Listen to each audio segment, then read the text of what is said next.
Uma boa noite a todos os irmãos. Nós ficamos felizes por poder voltar novamente à casa de Deus e ver que a igreja continua cheia, a despeito de estarmos no meio de uma semana tumultuada, muitos trabalhando, muitos vindo direto do serviço para cá. Que Deus realmente seja honrado e louvado pela sua presença aqui nesse momento. Hoje nós vamos continuar a nossa explanação de ontem, falando da doutrina da Trindade no Novo Testamento. E para tanto eu gostaria de convidar os irmãos que abrissem sua Bíblia comigo, em alguns textos que nós vamos mostrar aqui. Evangelho de João, capítulo 17, verso 3. E a vida eterna é esta, que te conheçam a ti, único Deus verdadeiro, e a Jesus Cristo, a quem enviaste. Há duas mensagens reveladas na Bíblia aqui. A primeira delas, que a vida eterna consiste em conhecer a Deus. A segunda, que esse Deus é um Deus único. Deixe-me colocar para os irmãos qual é o problema de conhecer a Deus. Imagine comigo aqui, vamos tentar um exercício meio difícil, mas só para fins didáticos vamos tentar fazê-lo. Tente imaginar Deus comigo. Aonde Deus está? No céu? Então Ele não está aqui na terra? Ele está na terra? Mas Ele está no céu? Ele está em todo lugar. Então Deus está no Japão? Deus está nos Estados Unidos? Deus está no céu? Deus está na terra? Deus está em todo lugar. Muito bem, nota 10 para vocês. Para garantir o 10, o que Deus pode fazer? Deus pode fazer algumas coisas, a maioria das coisas, tudo. Como chama a expressão técnica para isso? Deus é onipotente. Ótimo. Terceira pergunta para fechar com chave de ouro. O que Deus sabe? Tudo. Então vocês estão me dizendo que Deus está em todo lugar, Deus sabe tudo, Deus pode tudo. Então vamos tentar imaginar Deus. Será que existe um espaço que caiba a Deus? Se Deus é tão grandioso que Ele está em toda parte, será que existe um espaço que caiba a Deus? Será que Deus tem limites? Uma parte onde Ele começa, onde Ele termina? Veja, eu tenho os meus limites aqui. Se eu abrir assim, você vê onde começa a ponta da minha unha, onde termina. Será que Deus tem limites? Será que Deus tem um pedaço dele que pode ser arrancado assim? Aí começa a complicar, né? Deus nunca teve começo. Se você voltar nas caravelas de Cabral, Deus já existia. Se você voltar nas caravelas de Cristóvão Colombo, Deus já existia. Se você voltar nos tempos de Abraão, Deus já existia. Se você voltar nos séculos infindos da eternidade, Deus sempre existiu. Eu sei que se eu continuar falando assim, vai dar um nó na sua cabeça e na minha também, porque Deus é incompreensível. Como é que dá para conhecer um Deus desse jeito? Alguém aqui pode falar, eu conheço Deus? É impossível conhecer um Deus desse. Só que a Bíblia falou que a vida eterna consiste em quê? Conhecer a Deus. Mas como eu posso conhecer a Deus se não há como conhecer a Deus? Entenderam a questão? Vocês às vezes estão vendo que Deus é um ser muito grande. É impossível conhecer a Deus. Outra pergunta que eu faço. Vocês acham que Deus raciocina? O que é raciocinar? Chegar a uma conclusão. Então chegar a uma conclusão significa que eu não sei a resposta, eu vou pensando, até descobrir a resposta. Mas Deus já sabe o fim desde o princípio. Então Deus não raciocina, Deus sabe. Deus não chega a conclusões, Ele já sabe. Puxa, pastor, realmente não dá para conhecer um Deus desse. Mas como eu posso ter a vida eterna se não dá para conhecer a Deus? E a Bíblia falou que a vida eterna é conhecer a Deus. Deus se revela. Como Deus se revela? Olha para mim e raciocina o que eu vou colocar aqui. Eu não sei qual foi o primeiro ser que Deus criou. Vamos supor que fosse um anjo. Quando Deus criou o primeiro anjo, aqui está o anjo, Deus criou. Não sei quem foi ele. Esse anjo está em toda parte?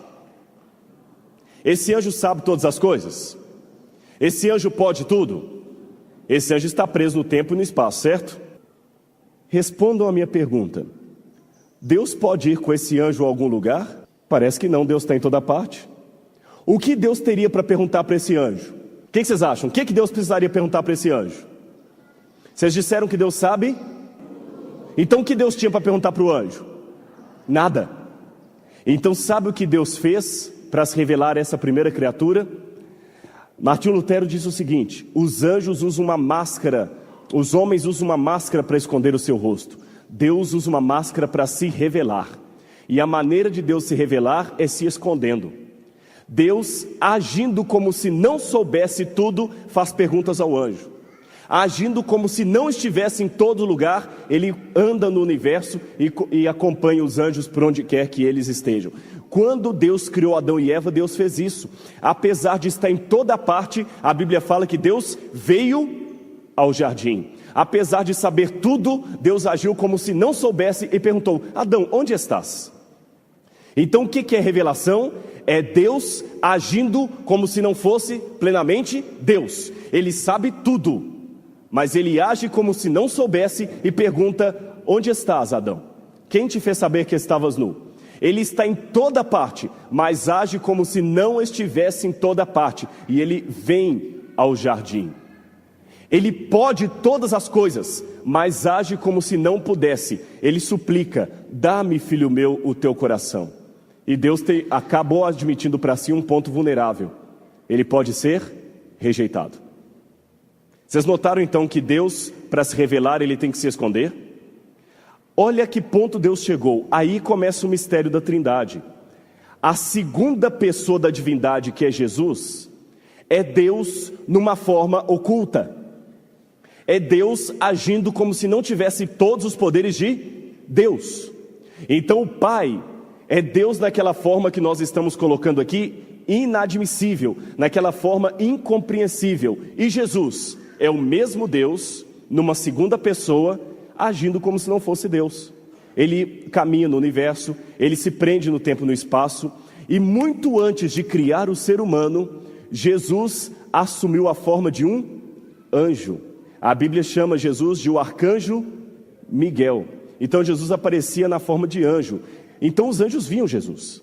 E o Espírito Santo? O Espírito Santo era Deus dentro das criaturas. Então você sentia Deus, porque Deus estava dentro de você, Deus Espírito. Você podia ver Deus, porque Jesus era Deus em forma de criatura. E você podia também admirar-se diante de Deus incompreensível, que era Deus Pai. As três formas da divindade. Então vocês notam, nós já falamos ontem, que essa divindade ela é única, mas ela é plural. Agora, há um outro texto que eu gostaria de ler com os irmãos mais à frente. Ao mesmo tempo que a Bíblia fala que que Deus é um só, ela também fala que Jesus é Deus. Olha que interessante. Vamos ler aquele texto ali, Marcos capítulo 12, versos 36 e 37. Vamos ler o 35 também. Jesus, ensinando no templo, perguntou: que dizem os escribas que o Cristo... Como dizem os escribas que o Cristo é o filho de Davi? O próprio Davi falou pelo Espírito Santo. Disse: o Senhor ao meu Senhor, assenta-te à minha direita, até que eu ponha os teus inimigos debaixo dos seus pés.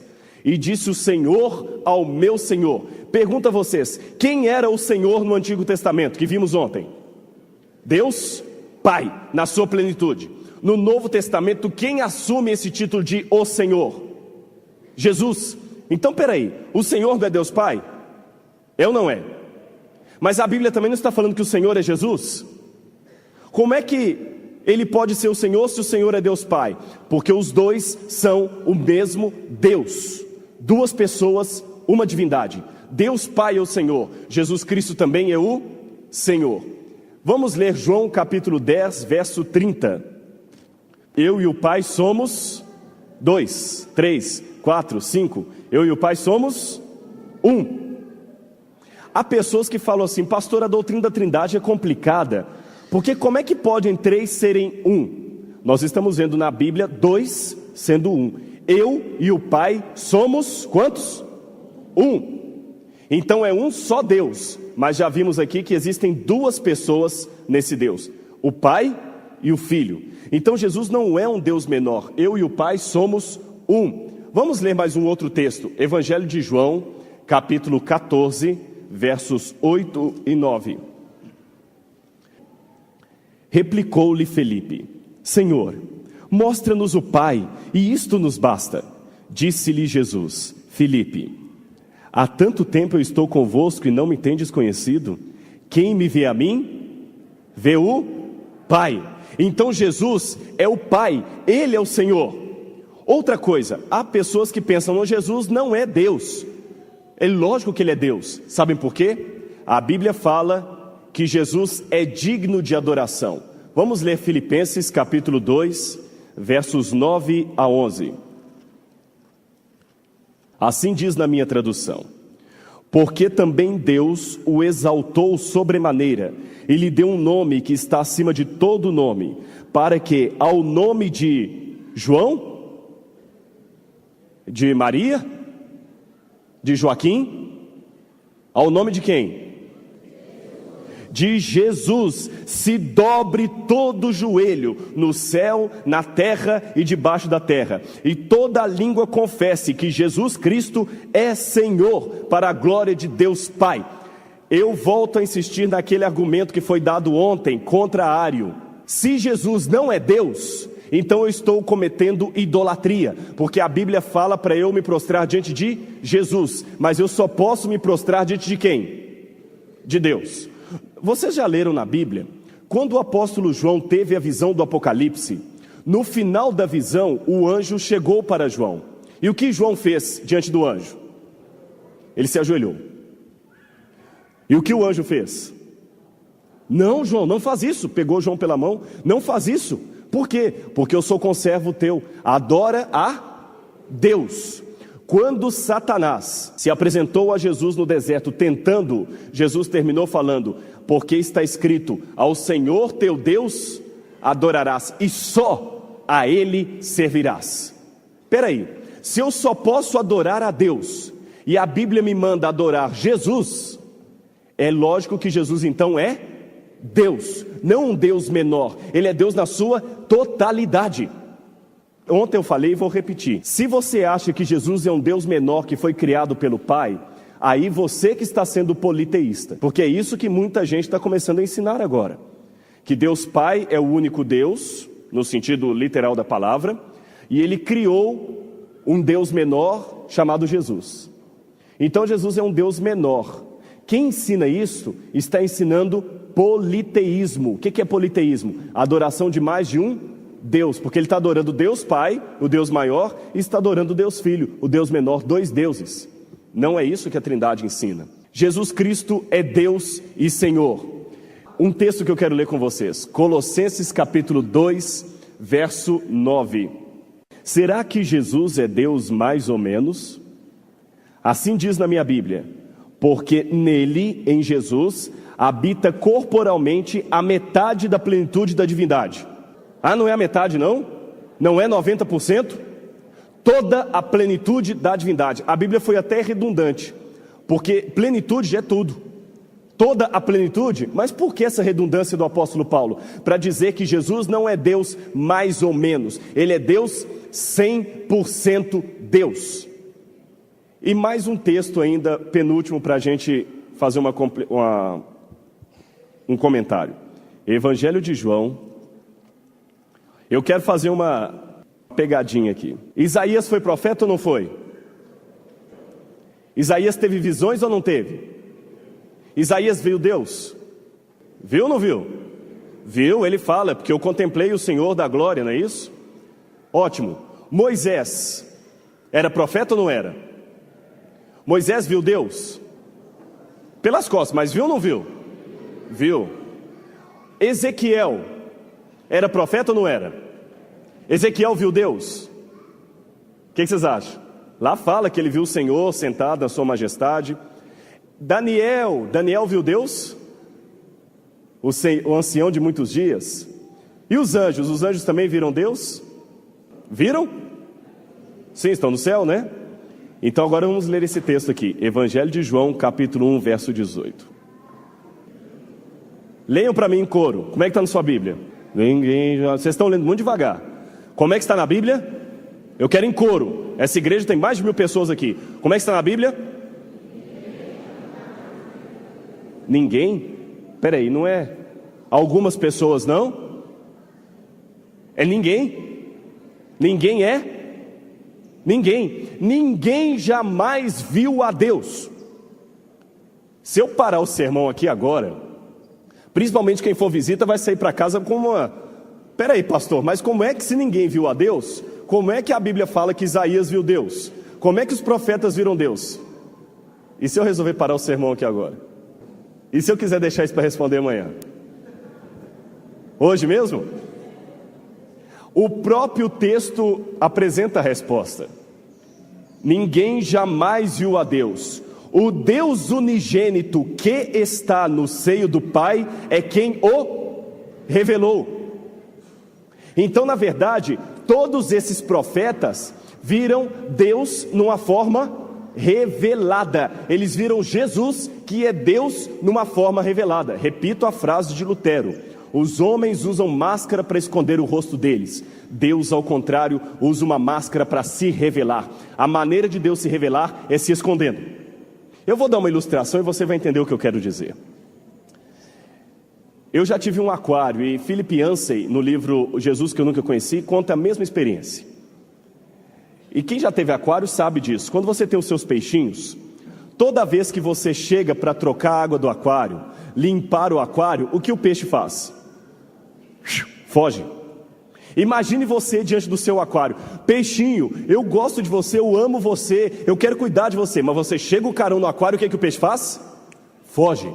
Quando vai trocar a água, pior ainda. Por que que o peixe foge de você? A pergunta óbvia, a resposta óbvia. Por que o peixe foge?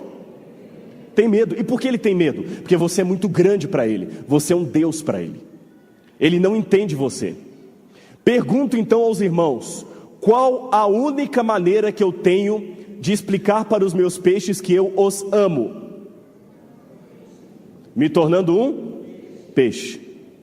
Porque assim eu vou conseguir falar a linguagem do peixe, ele vai me entender. Mas eu corro um risco em me tornar um peixe e o peixe me rejeitar. Deus, na sua glória imensa, ele não tinha como ir com o anjo em lugar nenhum, porque ele já estava em toda parte. Ele não tinha nada para perguntar para o anjo, porque ele já sabe tudo. Ele não tinha nada para perguntar para os anjos, porque ele tem tudo. E também quando criou o ser humano, a mesma coisa. Então o que Deus fez no seu amor? A segunda pessoa da divindade assumiu um rosto de Deus. Assumiu uma forma de criatura, uma forma de anjo. E aquela segunda pessoa da divindade, que é Jesus, andava pelo universo. Por isso que Satanás começou a ter ciúme de Jesus. Porque ele falava assim: não, que eu tenha que adorar Deus Pai, eu entendo, porque ele é muito glorioso. Mas que eu tenha que adorar Jesus? Ele tem asas, eu tenho. Deus Pai é grandioso, mas ele não, ele é limitado. Deus Pai está em toda parte, ele não, ele vai daqui para lá. Eu vejo ele fazendo perguntas, conversando, ele é um de nós. Aí Ellen White fala que Deus teve que um dia sentar Jesus no trono, convocar todos os anjos para explicar para o universo qual era a verdadeira posição do Filho de Deus. Deus falou: filhos, ele sou eu, numa forma que vocês podem ver. Uma segunda pessoa da divindade colocada numa noção que você pode compreender, pode ver. Ontem eu terminei meu sermão dizendo assim: quando eu estudei teologia, diziam que Deus é onipresente, onisciente. Eu não entendia Deus. Mas um dia me disseram que Deus se fez carne e habitou entre nós. Aí eu comecei a entender Deus.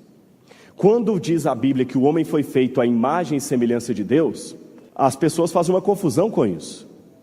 Nós não fomos feitos à imagem e semelhança do Deus grandioso. Por quê? Porque ninguém é como Deus. Quando o diabo tentou a Eva no jardim e falou: comam do fruto que vocês serão iguais a Deus. Ele estava tentando Adão e Eva a serem iguais a Deus na sua glória. Ninguém é igual a Deus em sua glória. Nós fomos criados à imagem e semelhança de Deus na sua forma revelada. Nós somos criados à imagem e semelhança de Jesus, que é Deus com o rosto, que é Deus de uma forma revelada. Compreenderam por que nós precisamos da Trindade? Mas eu falei muito do Deus Filho e o Espírito Santo. Bom, no Antigo Testamento, nós vamos falar do Espírito Santo daqui a pouco. O Senhor é chamado de Redentor e Salvador, como está em Jó, Salmos, etc. No Novo Testamento, quem é chamado de Senhor, Redentor e Salvador é Jesus. Eu estou colocando isso aqui porque algumas pessoas insistem em dizer, há várias nuances, que o Espírito Santo é uma força. Outros falam que o Espírito Santo é apenas Jesus. Cuidado com essa confusão. São 3 pessoas, um só Deus. Por isso que a Bíblia às vezes fala de Deus no plural, às vezes fala de Deus no singular. Olha que interessante esse termo sobre a Trindade. O Novo Testamento fala claramente de Deus Pai enviando o Filho e o Filho enviando o Espírito Santo. São claramente 3 pessoas. São João 3,16. Não precisa nem abrir a Bíblia que vocês sabem de cor. Porque Deus, de tal maneira que deu seu Filho unigênito. Está falando de quantas pessoas aí? 2. Deus que amou o mundo e deu o seu Filho unigênito. Algumas pessoas fazem uma confusão, mas peraí, pastor, se Jesus é filho de Deus, então ele foi gerado de Deus, como você é filho do seu pai. Cuidado para não confundir língua hebraica com língua portuguesa. O hebraico é muito pobre de adjetivos, muito pobre. Só para vocês terem uma noção, alguém do auditório aqui arrisca dizer quantas palavras tem o português? Chuta. Quantas palavras vocês acham que tem o português? 50 mil? 40 mil? 270 mil palavras no dicionário, aquele Rusais que saiu agora. 270 mil palavras tem a língua portuguesa. Sabem quantas palavras tinha o hebraico da Bíblia? 7 mil e poucas palavras. Era uma língua muito pobre. Então no hebraico tinha pouco adjetivo, pouquíssimo adjetivo. Então sabe como os judeus daquela época faziam para criar alguns adjetivos? Eles diziam assim: você é filho disso. Então, por exemplo, uma pessoa sábia, como não havia a palavra sábia, eles falavam, tem a palavra Hakam, mas se não houvesse, falavam filho da sabedoria. Se a pessoa é esperto, filho da esperteza. Se a pessoa é muito nervosa, filha do nervosismo. Se ela é muito fofoqueira, filha da fofoca. Se ela é muito religiosa, filha da religião. Tanto é que na Bíblia fala que alguns diabólicos, não aparece a palavra diabólico, não aparece na Bíblia, mas fala filhos do diabo. Já leram isso na Bíblia? Vós sois do diabo, que é vosso pai. Filhos do diabo significa diabólico. Vamos ver se vocês aprenderam.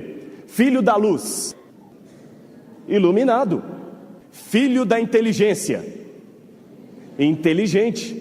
Agora que você já sabe isso, faz sentido. Jesus algumas vezes fala, porque eu sou o filho do homem, que significa humano. Noutras vezes ele fala, eu sou o filho de Deus, que significa divino. Só isso. Filho do homem, humano. Filho de Deus, divino. É só entender um pouquinho do hebraico que você não faz confusão com relação a isso. Agora tem outro texto interessante. Esse eu queria chamar a atenção dos irmãos. Evangelho de João, capítulo 14, verso 26. E o Espírito Santo? Jesus prometeu que iria enviar ao mundo um outro para substituí-lo. E ele diz, o Consolador, o Espírito Santo, a quem o Pai enviará em meu nome, esse vos ensinará todas as coisas. Peraí, uma energia pode ensinar alguma coisa? Pode. Um sopro sem vida pode ensinar alguma coisa? Quem pode ensinar alguma coisa? Uma pessoa. Se ele fala que o Espírito vai ensinar todas as coisas, então o Espírito Santo é uma pessoa. Tá bom, então o Espírito Santo é uma pessoa. Então o Espírito Santo seria Jesus? Não, porque Jesus fala que ele viria para substituir Jesus. Seria o Pai? Não, o Pai envia o Espírito Santo. Então o Espírito Santo é uma terceira pessoa. Não é Jesus, porque ele fala o Espírito que o Pai vai enviar. E não é o Pai, porque o Pai está enviando. Então nós já falamos de 3 pessoas na divindade: o Pai, o Filho e o Espírito Santo. Vamos ler São João 15, verso 26. Quando, porém, vier o Consolador, que eu enviarei da parte do Pai. Então olha, o Pai envia o Consolador e Jesus também envia. Há pessoas que querem dizer que o Espírito Santo é Jesus. Ah não, aquele Espírito que vier o próprio Jesus. Como Jesus ia enviar a Ele mesmo? o Consolador que eu enviarei da parte do Pai. Outro detalhe: o Pai se dirige ao Filho e o Filho se comunica com o Pai. Então são duas pessoas. E o Espírito Santo intercede junto ao Pai. Olha que interessante, Romanos capítulo 8, verso 26.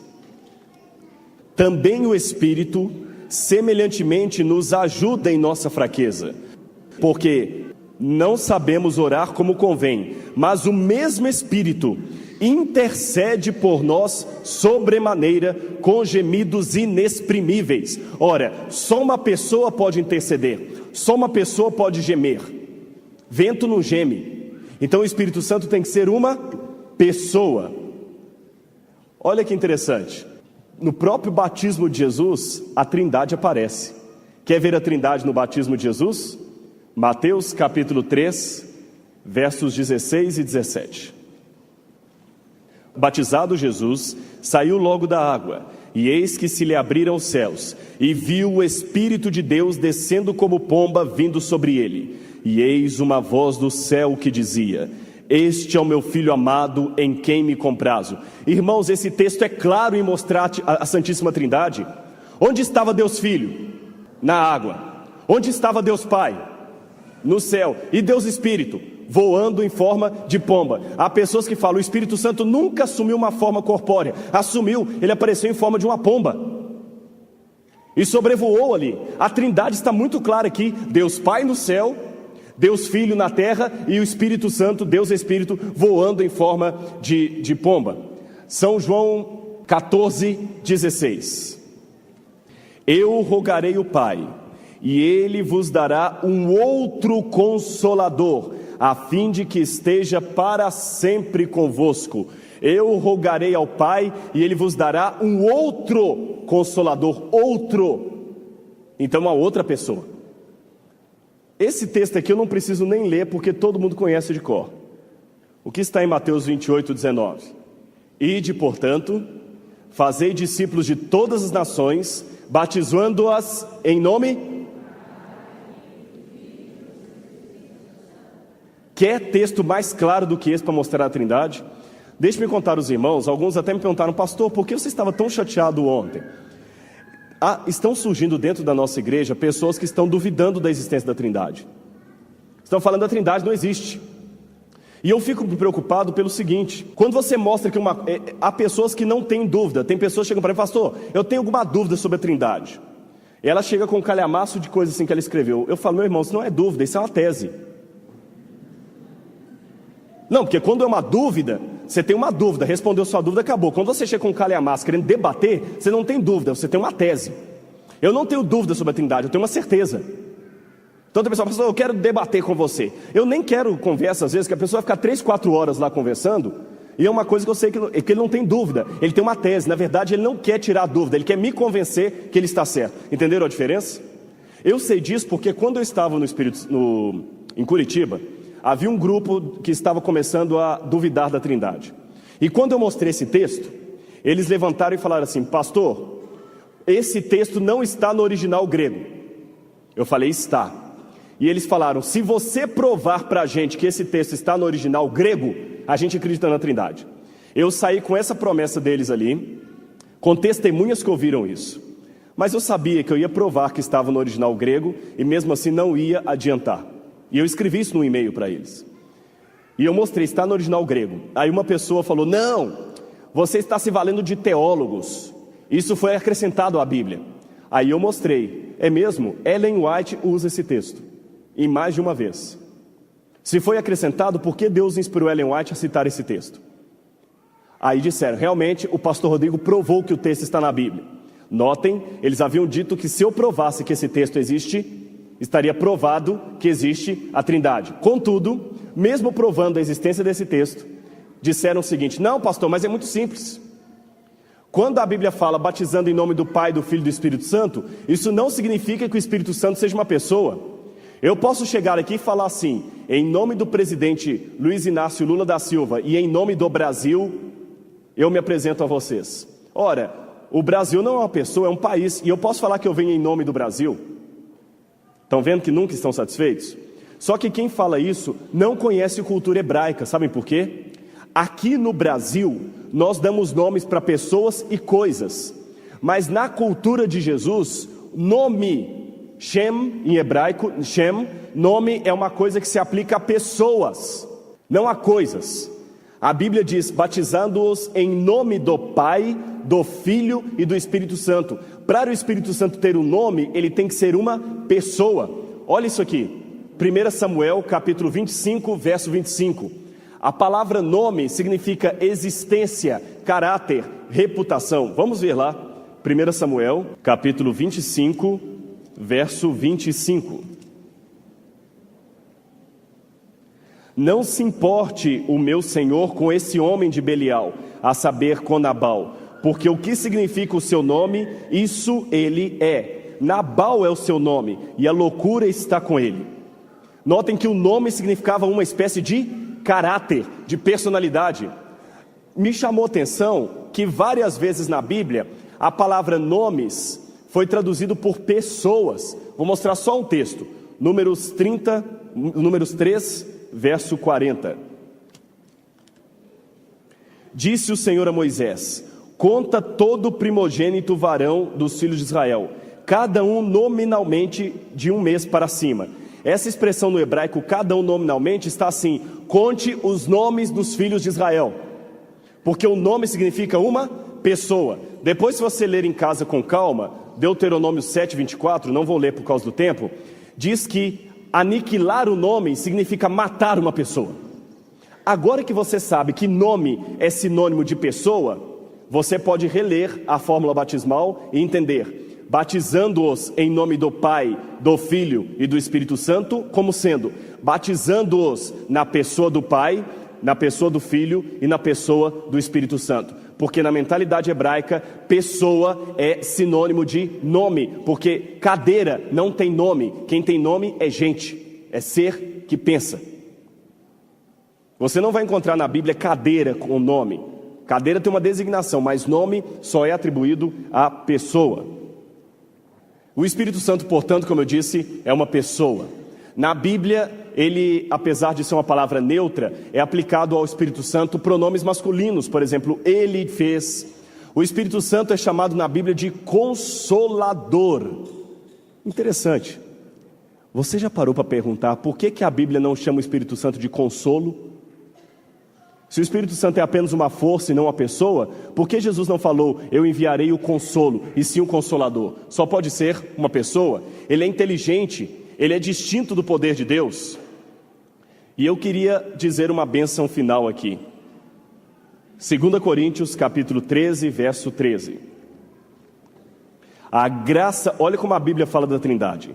A graça do Senhor Jesus Cristo, o amor de Deus e a comunhão do Espírito Santo sejam com todos vós. Amém?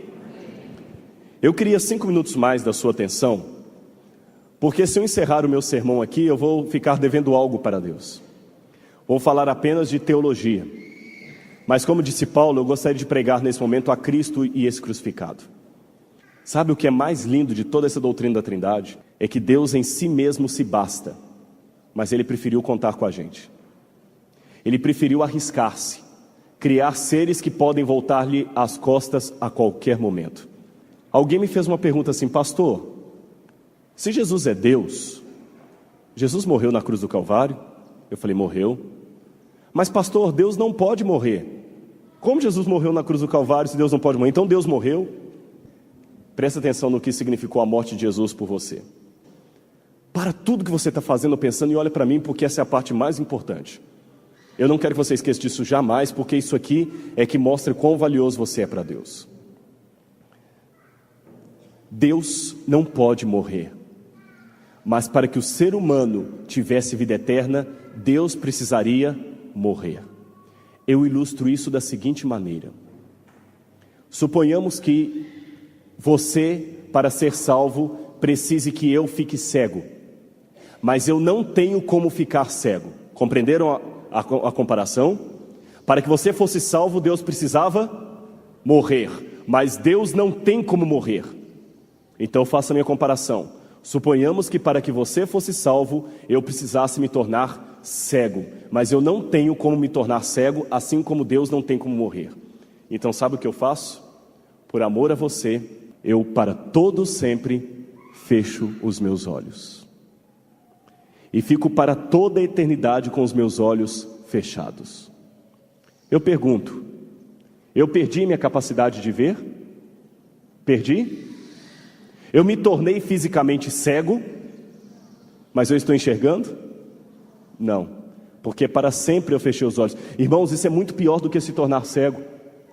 Porque se você se tornou cego, você não tem mais como voltar atrás. Mas se você está apenas de olhos fechados, você pode abrir o seu olho a qualquer momento. Mas alguém fala, não, para que o outro esteja vivo, você precisa estar para sempre de olhos fechados. E por amor a você, eu permanecesse para sempre com os olhos fechados. Ouça o que eu vou dizer agora. Deus não tinha como morrer, mas Ele tinha como fechar os seus olhos, vamos colocar assim. Para sempre, Deus assumiu um corpo humano. Para sempre, Ele vai guardar as marcas nas mãos e nos pés. Ele não perdeu a capacidade divina dele quando Ele morreu na cruz do Calvário. Ele não perdeu o dom da eternidade, mas Ele se tornou morto. Ele pagou um preço eterno por amor a você. E para um Deus onipotente, onisciente e onipresente, ficar por toda a eternidade preso a um corpo humano por amor a você, é um sacrifício muito maior do que você possa imaginar. Muito maior. Ele não perdeu os dons dele, mas Ele deixou para sempre de usá-los por amor a você. E é por isso que hoje você está aqui, e através da natureza, nesses passarinhos, Deus está falando que ama você. Ouça isso. Estão ouvindo? A natureza é o segundo livro de Deus. E o pregador está pregando da palavra. E o passarinho também está pregando. Sabe o que esse passarinho está dizendo? Ele está fazendo você lembrar que Deus ama você. Mesmo que você não concordar comigo com relação à minha posição da Trindade, uma coisa nós estamos de acordo: todos nós precisamos desesperadamente desse Deus. A minha alma e a sua têm sede do Deus vivo, e ela não ficará saciada enquanto Ele não preencher cabalmente o vazio no nosso coração. E um dia, Jesus estava num jardim, estava sofrendo muito, muito angustiado. E Ele sabia que ia enfrentar a cruz. Ele podia ter desistido de tudo. Sabe por que Ele não desistiu? Ele pensou em você. Se algum dia você caminhar pela tempestade, mesmo tendo os seus sonhos reduzidos ao pó, mesmo que seus castelos de areia sejam derrubados, continue rumo à frente. Você vai estar com medo, eu sei, a tempestade está caindo, mas continue rumo à frente. Mantenha o amor no coração e você nunca estará só. No céu, há um jardim dourado e um lindo pássaro com uma canção esperando por você. E quer você caminhe na chuva, na tempestade, você nunca estará só, porque Deus sempre estará com você. Prepare-se para um dia ouvir os pássaros no céu. E junto com os pássaros, não apenas os cantores humanos que vão cantar pela salvação, mas também os cantores angelicais. E nós estaremos lá, porque Ele esteve aqui. Nós seremos salvos, porque Ele esteve no Getsemane.